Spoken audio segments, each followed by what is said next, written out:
we help people get jacked. Oh, I like that. Yeah, man, you're looking pretty jacked yourself. What do you think about people who say, I just don't have the time? I think if you replace time with it's not a priority, you're on the right track. Hypertrophy. Yeah. Let's talk about that. Can you define that for people that might not know what that is? Muscle growth. Here's the thing that you really have to consider. How do you think being on your phone affects your day-to-day, your health, your fitness? Man, that's a good question.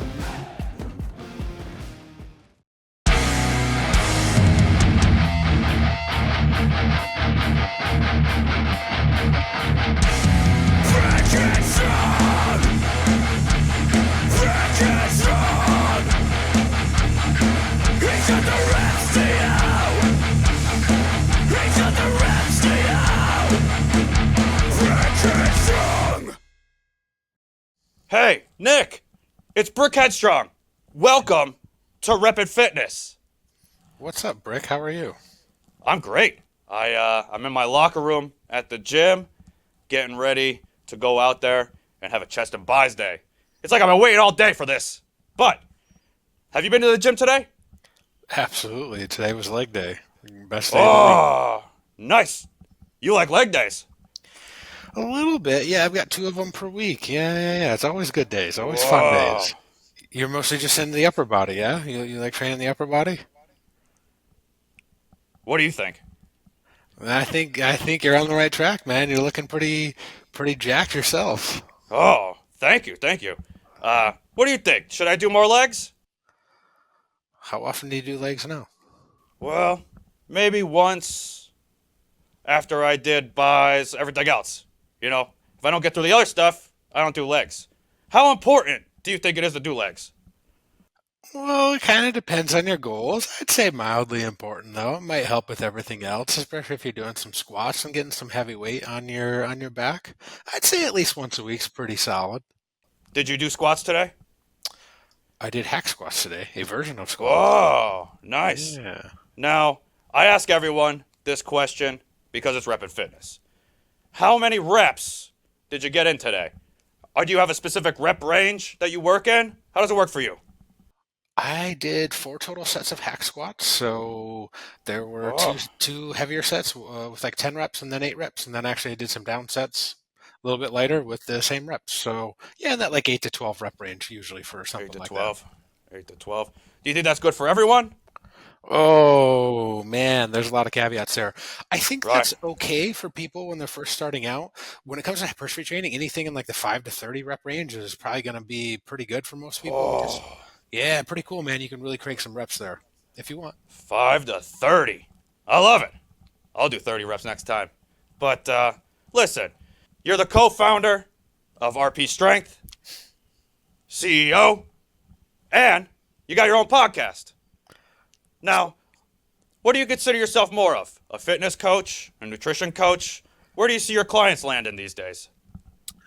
Yeah, good question. I don't really do any coaching anymore. I used to. I used to do Whoa, quite a bit of it, but yeah, no longer. Just kind of run all the business stuff, do the podcast, and kind of a meathead at heart. I still lift weights 6 days a oh, week. So nice. Now, do you see specific clients coming into RP Strength? Or what are you seeing? yeah.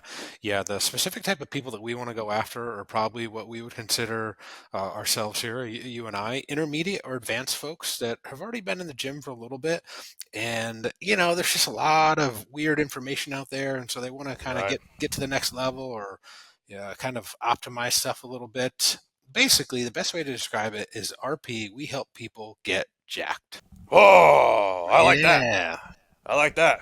If you're Yeah. interested in getting more jacked, RP is the place to go. And you Oh, can start, a lot of people come to us from the YouTube channel, which is really, really blowing up. Dr. Mike leads the charge on that, and he's Dr. Mike. great. Yeah, you know that guy? You know that Dr. Mike guy? Yeah. Yeah. Yeah, Yeah. okay. Yeah, most people do nowadays. Awesome. That's a good spot to start. Tons of free information. You can learn really how to get more jacked, more ripped, just about everything there. And then we've got a couple apps below that. We've got our Hypertrophy app and Diet Coach app, which help people sort of dial everything in. Hypertrophy. Yeah, yeah, Let's yeah. talk about that. Can you define that for people that might not know what that is? Muscle growth. Yep. Also gross. Easiest way. Hypertrophy is a little bit more of a fancier way to say it, but it just means how to grow your muscles.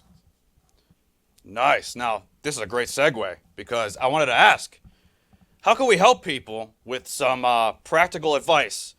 People that have been going to the gym regularly and now they're seeing plateaus. What do you think they're missing in their day-to-day lives? Is it something at the gym? Is it their form, nutrition? What do you think people are struggling with? Yeah, why don't we do a couple nutrition and a couple training ones? So Okay, okay. let's start with nutrition. I think number one thing is making sure people are probably getting in about 3, 4 meals a day. You know, not Three or doing four, anything. yeah. Yeah, not doing anything crazy like fasting. Fasting's okay, but if you really want to kind of optimize things a little bit, 3, 4 meals a day at least, maybe a little bit more than that if you want. Protein spread evenly throughout the day. Put a little bit more carbs around your training window, like pre, intra, and post workout is probably when you want to have most of your carbs. That's a good way to kind of optimize things a little bit. Um, Not necessarily nutrition related. I would say make sure you're getting enough sleep. That's really Oh, important yeah. if you want to get to the Absolutely. next level. Yeah, yeah. And then on the training side, I think there's probably a couple things that people can do. One is probably slow down the tempo at which you're lifting. Uh, Yeah. I know I was guilty of that because I got dabbled in Oh, yeah.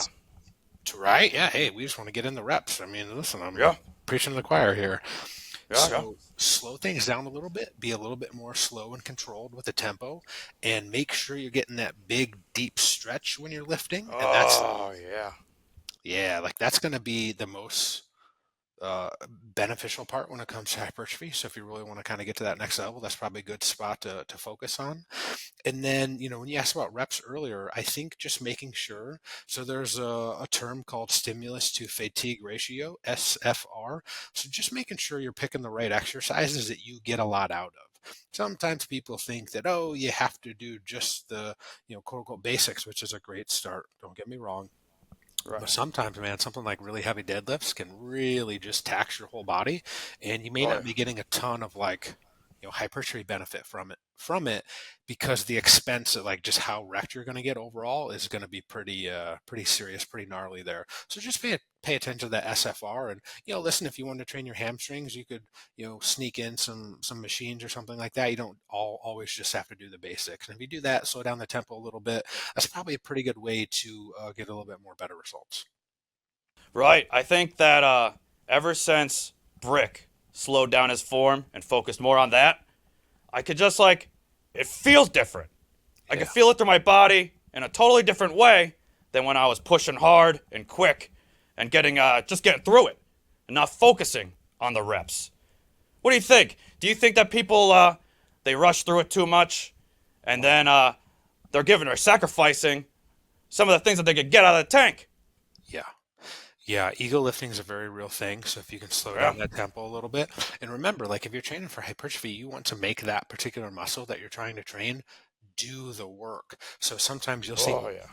yeah, like I've seen people in the gym, and I'm not really sure what exercise they're trying to do. I think they're trying to do a hammer curl, but they're also kind of swinging their whole body, and it just looks really weird. I would never do this, but I kind of want to go up to them and be like, "Sir, what muscle are you trying to train here?"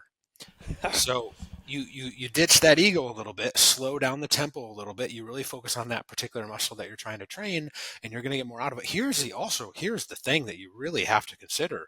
So if you do that, you don't have to use quite as heavy of weights now, No, no.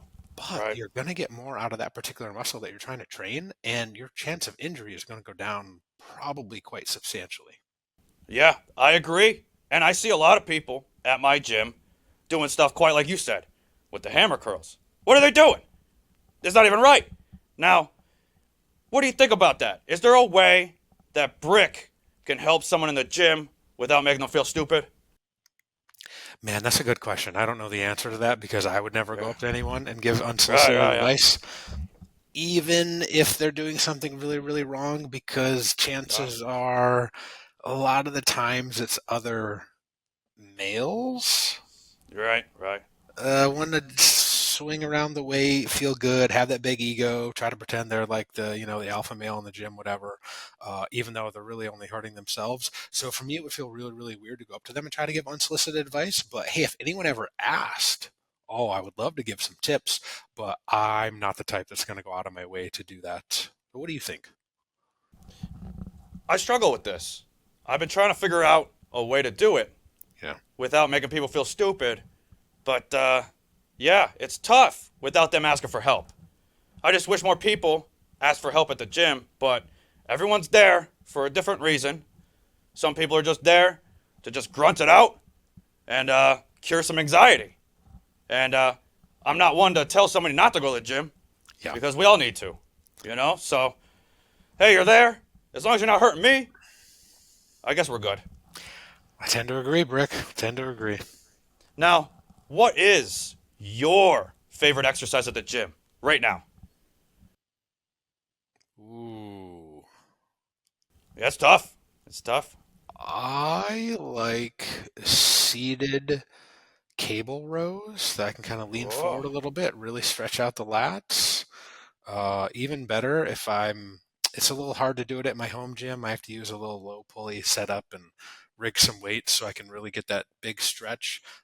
If you have a good setup in a normal gym, like Globo gym kind of place, oh, those work really, really well. I would say that's probably a good one. Also, gee whiz, man, I feel like we could go muscle group by muscle group. We don't have to do that though. But anything with a cambered bar bench, oh man. what's that? What's that? So it is a bar that instead of just being straight has like a little U in it, kind of in the middle. Okay, okay. And so when you're benching, instead of just having that bar hit here, you can get, I don't know, 4 to 6 more inches range of motion. Oh, that stretch on the chest, oof, that's something else. Oh. What do you think? I was just thinking about bench. You got me thinking about bench press and all the mechanics that go into it. What's the one thing you think people get wrong with bench press? Retract your shoulder blades when you're benching. Pull them back, Oh, squeeze them together. yeah, Otherwise, you're going yeah. to be pressing more with your shoulders. You're more likely to get hurt. So you kind of, it's almost like when you say one thing, I almost have to combine them. You kind of arch and retract, and this Right. exposes the chest. So when you expose the chest, that means the chest is doing more of the work.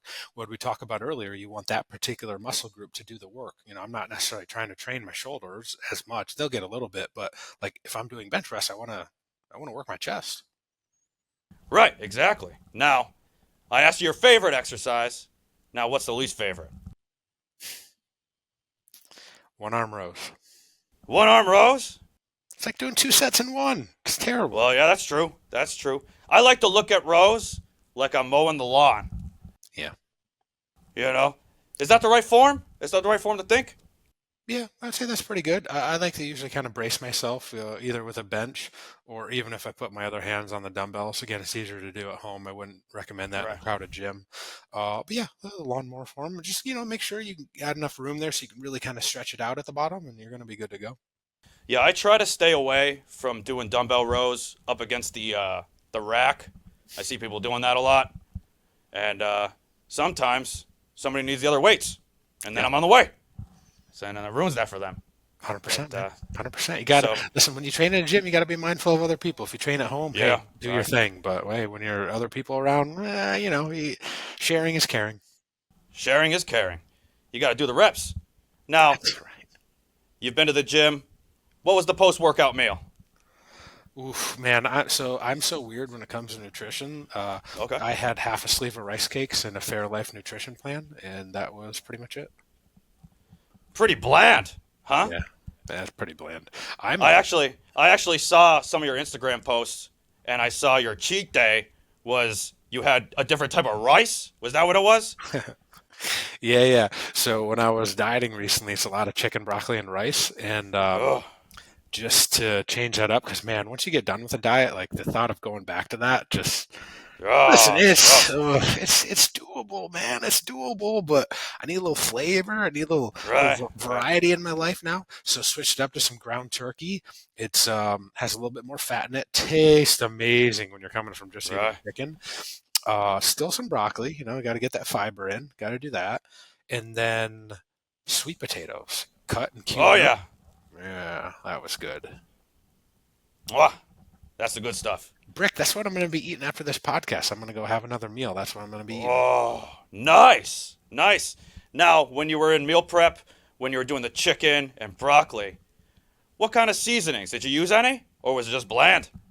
Uh, a, Usually like some Lowry seasoned salt. Again, I'm a pretty boring Oh, eater. Most people think I'm the weirdest eater in the world. So when it comes to me giving personal like recipe and diet advice, I'm not going to be a good one to follow there. I need to know then. What do you consider a treat? I like having kids cereal after lifting. I think that's Oh, fun. okay, Yeah. okay. I actually had some wings last night with my son at the Oh, I restaurant. love Yeah, wings. oh, that I was love wings. great. What I flavor? Oh man, I like teriyaki. I like honey barbecue. I like Oh, just the nice, normal nice. barbecue. I'm not a spicy eater, so I'm not a fan of those really spicy ones. I'm a big baby when it comes to that stuff. So, you said you go to the gym 6 times a week? Yes, sir. Yeah. What do you think about your rest day? Are you doing anything physical? What's that like? I usually, so if I'm dieting, I'll try to up my steps a little bit, somewhere between like maybe 12 and 14,000 a day. Cardio Whoa, really nice. yeah, not too bad, not too bad. If I'm just in maintenance, I'm usually around like 10, something like that. I like to be a little bit more active and move around. I work from home, so sometimes I just got to get out, walk the dog twice a day, something like that. Just to get in some movement. I feel better if I'm up moving around a little bit than if I'm just sitting all day. I don't really care for that. Yeah, what is your day-to-day like working from home? Oh, get up. Usually got to take the kids to school, or if they have camps or something here in the summer. And then let's see, beyond that, usually work out in the morning, get my workout in, my post-workout meal in. I usually try not to schedule calls before like 11 or 12. And then we'll usually, kind of come to my computer. If I have some calls, I get on those, sit down, look at the different kind of daily data numbers and stuff that I look at, and then usually have calls, meetings, or podcasts, something like this, until I don't know, 12 to 5, something like that. And I'm always around, on Slack with emails, kind of the rest of the day if people at RP need me. I'm there to respond on my phone or whatnot. I don't really consider that work too much because I actually like what I do. I mean, I love Yeah. running RP, so to me, it's not a big deal if I'm kind of on my phone a little bit here and there. Sitting down watching TV at night, like I'll pop on my phone, and if I need to, I'll respond to some stuff. So, just kind of always available if needed, but that doesn't stress me out. I know some people might be like, "Oh, you'll get burnt out." Like, no, no, no. I love what I do, so I'm not going to get burnt out. Yeah, I feel that same way. I love helping people. So, every time I do this, I feel better. Why would I stop? So, let's talk a little bit about RP strength. Do you have any big events coming up? What do you got going on? Ooh, what do we have going on? Probably the next big event that we have is coming up the Mr. Olympia. So we'll be out in Vegas in October for that. Um, a lot of big jacked folks. Yeah, yeah, yeah. Be out there. They have the expo, so we'll be hanging around a little bit there. We'll have some people flying in, a lot of collabs that the YouTube team will be doing. And then we'll probably go maybe watch like some of the night show one night. Just a good spot to meet up with a bunch of people, do a bunch of YouTube collabs. So that's probably the next sort of big event. I have been trying to get in touch with the people from Mr. Olympia for the last few months Hmm. because I wanted to compete. But I got to get out there. That's where I got to be. You need This to be out. October, I got to get there. I got to get out of booth. You've probably seen a lot of stuff over the years. It might be the first time you've seen a brick headstrong. But in the industry, what's one of your favorite fitness trends that has come about maybe in the last 10 years? Man, in the last 10 years, I think just more and more people following evidence-based folk. Yeah. I think it's come a long, long way. You've got tons of great folks out there. I think, we've helped lead that charge a little bit. In like the hypertrophy community, you've got folks like Jeff Nippard, you've got, like Lane Norton, you've got Eric Helms, you've got Menno Henselman, you've got all of these great folks putting out content that are more evidence-based. So I think that has been one of the coolest trends, especially like the last 5 years or so. It's been really cool to see. Yeah, I was going to say, back when Brick was in his 20s, I used to see all these fad diets. It was all these things to try to shortcut your way to success. But at the end of the day, now I'm looking in my 40s, I'm looking at what I'm doing, and it's all the stuff I basically learned when I was first going. The basics, good form. That's all it takes. Not these fad diets. You're not going to get far on 30-day workout. Yep. Yeah, I think if people could come back to, here's the thing, because social media sort of rewards people being controversial or going to the extremes because it's polarizing and it attracts views because it's kind of not the usual. So to try to put out content that's like, hey, you should just do the basics and be really consistent, it's a little boring. People get, Right. yeah, you're like, okay, there's got to be something else. There's got to be something new. People like the new stuff, the new shiny thing. But hey, that new shiny thing may be the next coolest thing in the world.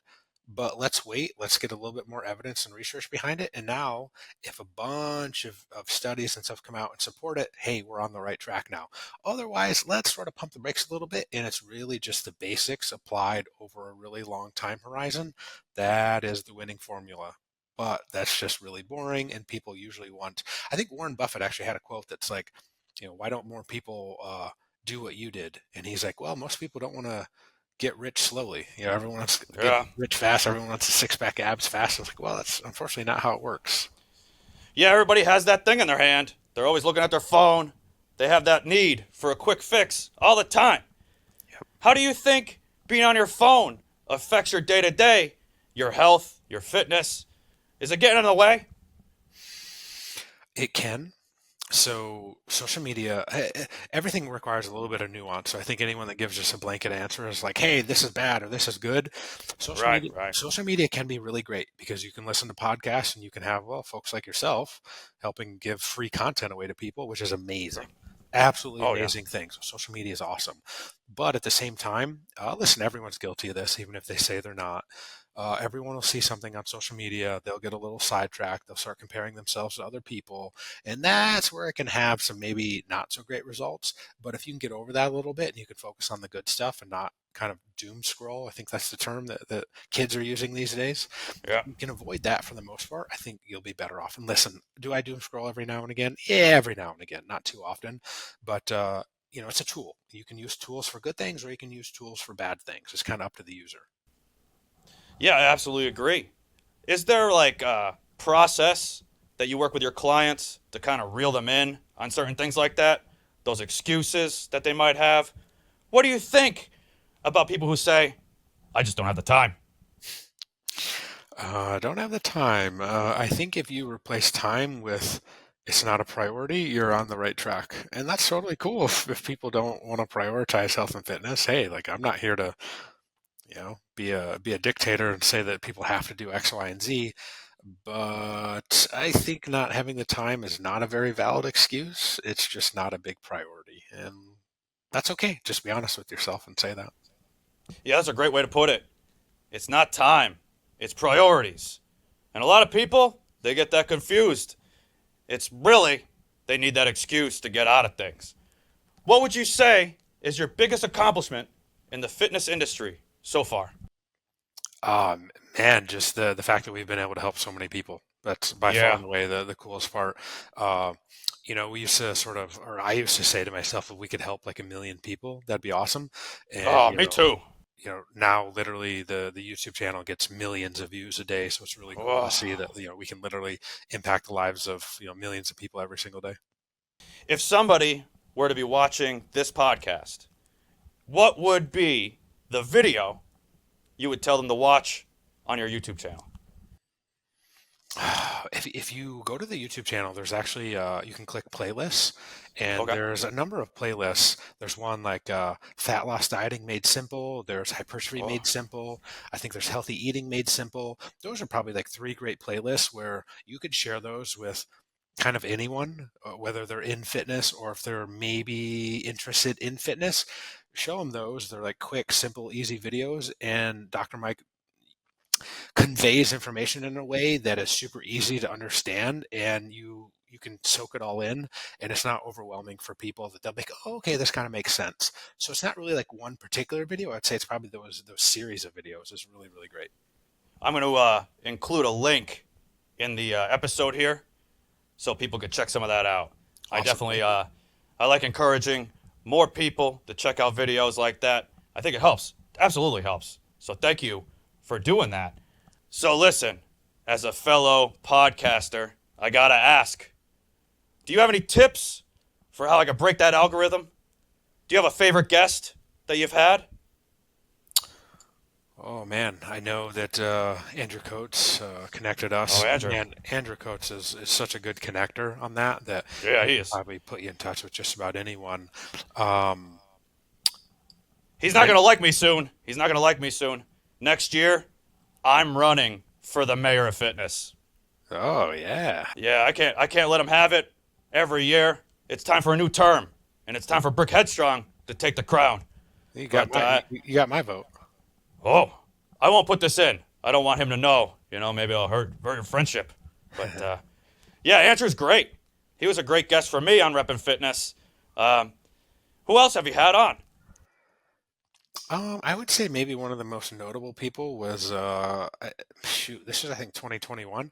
We had James Clear on, the author of Oh, Atomic Habits. Yeah, oh, I love that book. I it's a have good it. book. So, yeah, same Yeah, here. yeah. Good book. Yeah. Were there any tips that came out of that stuck with you?